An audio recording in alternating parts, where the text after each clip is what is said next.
కీర్తన గ్రంథము 104వ అధ్యాయము 17వ వచనము. ఇన్ దెమ్ అంటే యెహోవా నాటినటువంటి లెబానోను దేవదారు వృక్షములలో అని అర్థం అన్నమాట.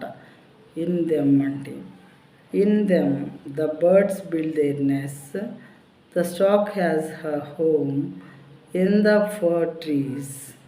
చూడండి, అచ్చట పక్షులు తమ గూళ్ళు కట్టుకొనును. అవి గూళ్ళు కట్టుకొని నివసించడానికి యోగ్యంగా ఆ మొక్కలే దేవుడు ఆ చెట్లను నాటారనమాట. ఆయనే నాటినట్లున్నది. మరి ఎంత ప్రేమ కలిగిన దేవుడు చూడండి. గూళ్ళు కట్టుకొను అసట సరళ వృక్షముల పైన కొంగలు నివాసము చేయును. పక్షులు గూళ్ళు కట్టుకోవటానికి, కొంగల నివాసం ఏర్పరచుకోవటానికి తగినటువంటి చెట్లను ఆయన నాటారు. చూడండి ఎంత ప్రేమ కలిగినటువంటి దేవుడు.